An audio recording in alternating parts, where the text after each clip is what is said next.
At ngayon, ito namang napaka-importanting issue ng Isa muna. ROTC. Okay po. Pasingit muna. Sige po. Congratulations sa DWIZ Yun, salamat po. being number 7. Ay, palakpakan tayo Oo. dyan. Palakpakan. Number 7 sa Oo. latest survey. Mhm. So, congratulations. That is, mahirap bumagsak sa top 10, ha? Pero hindi siya 10, 7 siya. Mhm. So, congratulations, DWIC. We are proud to be here. Yes, salamat po. Salamat po, General. Yung issue po ng ROTC na inyong bit-bit palagi itong advocacy na maibalik yung ROTC, lalo na yung mandatory ROTC, ito po'y napaka-importante. Gaano po ka-importante ito? Lalo na sa ating mga kabataan. Pag-usapan na muli natin ang tungkol dito sa mandatory ROTC. Ano ba ang silbi nito? Opo. Kaya napakalaking bagay ang maitutulong nito sa pagpapalakas ng awareness ng pangangailangan ng ating bansa na siyang tutulong sa pagdepensa sa ating kasarinlan, sa ating demokrasya, sa ating buong Pilipinas. Kung sakaling mag-escalate ang threat, kasalukuyan threat sa ating bansa, hindi natin maraming threat sa atin, but alam nyo naman kung ano ibig kong sabihin ng kasalukuyang mga pangyayari na nagiging banta sa seguridad ng ating bansa. Maliban ito sa kalamidad, meron tayong hinaharap na banta na talagang kailangan nating paghandaan. Mahirap mahuli dahil sa darating ang panahon na talagang dito sa kalupaan tayo magkakaroon ng final stand to defend our country. Opo, General, nasabi niyo yung threat, no? Dumami pa daw ang mga Chinese ships sa West Philippine Sea. Yes, yan ay hindi yan haka lamang. Yan ay merong mga nakitang barko o militia ships na nadagdag dyan sa lugar na yan. But ito, meron pa tayong isang dapat na pag-ukulan ng pansin.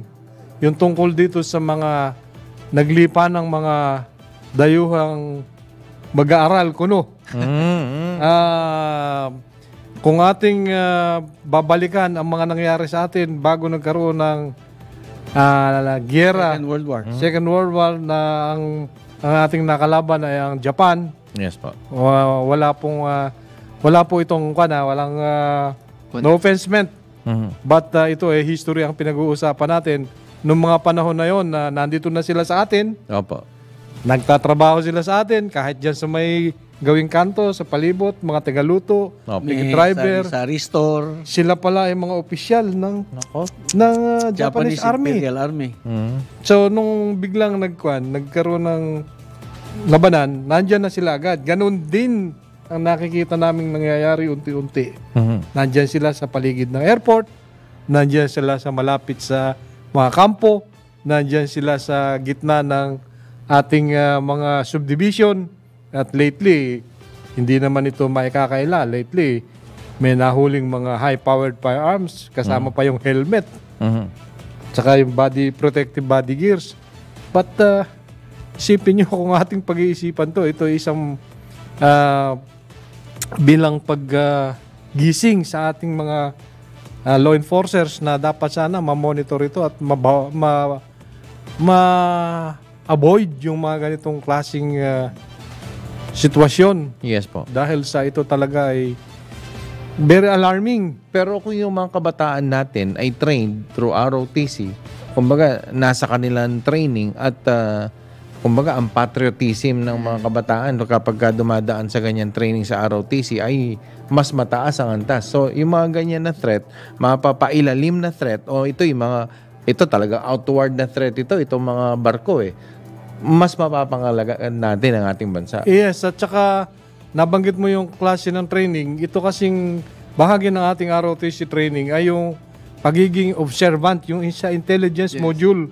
Nandyan yan, yung kung paano sila magiging observant at paano nila babantayan yung kanilang kapaligiran at paano sila magre-report. Yes po. Kung meron silang mga nakikitang bagay na hindi sana karapat-dapat na nandyan or yung bagay kahina-hinala. Yes. Hilos na kahina-hinala at saka mga kagamitan na bakit sila merong ganyan? Kami naman, wala naman kaming ganyan. Yes. Yes.